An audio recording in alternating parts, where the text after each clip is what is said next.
Here we go again, having to prop up the phone. No.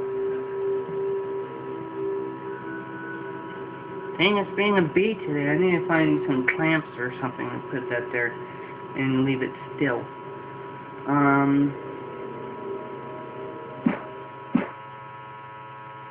Hopefully my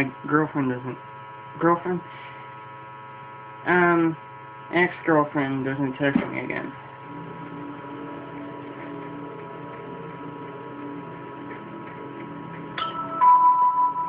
Oh, dear Lord.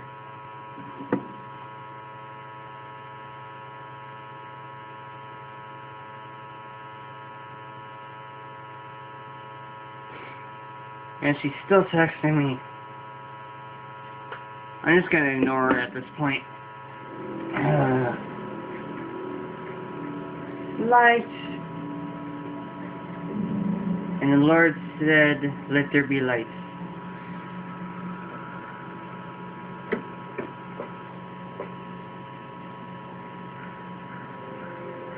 Can't really say that because I'm atheistic, but... Oh, and if you're gonna ask what that means in the comments, it means believes in higher power, but not necessarily believes in God.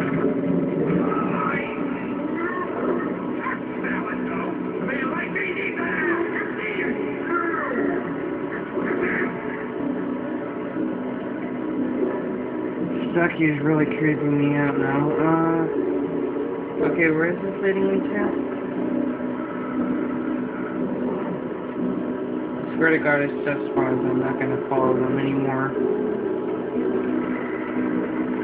Well, never mind. There's one spot that they spawn, so I can't necessarily say that.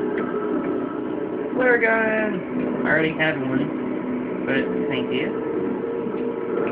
D-pad's just fine for all the other ones, but I have to press even harder for the going to right on the D-pad for this controller. I really need to buy either a new cord one or a new wireless one.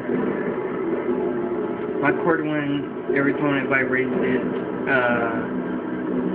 disconnects, and the cord is so screwed up that it has to be a certain way.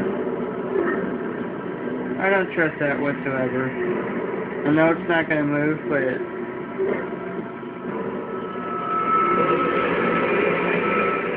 I literally just spin in a total circle.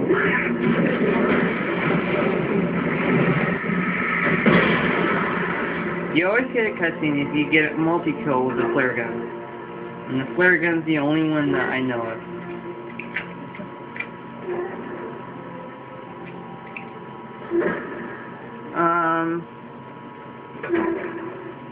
Kind of a glare. The manuscript pages is so bright, but maybe the settings on my TV that's doing that on the phone. The cabin on Calder Lake? She asked. The sheriff looked at me suspiciously. The early morning light flood. Okay, yeah, those are the ones that are like sort of a spoiler in the game, so that's why I did not want to read them at first.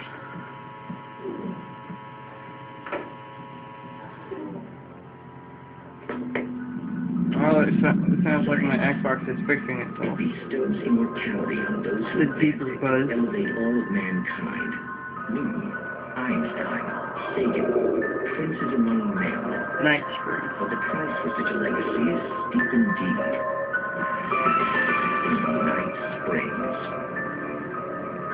Tonight's episode, Quantum Suicide. If our lives are already written, it would take a courageous man to change the script. Having called a press conference, Dr. Barclay Colvin is about to demonstrate that very courage. Ladies and gentlemen of the press, I am Dr. Barclay Colvin, and I'm glad so many of you could join me here at the Moorcock Institute. Tonight, I'm going to give a practical demonstration of the many worlds interpretation. As you can see, this is a loaded 9mm pistol. It shall be part of a thought experiment. And now, a real experiment. known as a quantum suicide. Did he say suicide? Is that a real gun? He's kidding, right? Please, please, stay calm. There is no risk. Observe what occurs when I place the weapon against my own forehead. Now, you might think this round is merely a dud. Not so. Observe the flower pot. And yet, I myself cannot be harmed with this gun. With each pull of the trigger, two new realities branch off. One in which the weapon didn't fire, and one where it did. With my machine here, I have ensured that this reality is always the former. I have bestowed upon myself quantum immortality. Under no circumstances can this gun kill me. So wait. What you're saying is that every time you pull the trigger, in another reality, you die? Yes, of course, but that's completely trivial.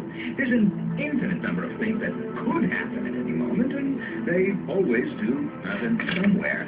The point is, this one thing... And he pulls the plug on the machine. ...happen here. You're insane, Colvin. Insane? Insane? Hey, was this thing supposed to be plugged in? I stumbled on it. You fools. Gaze upon quantum immortality.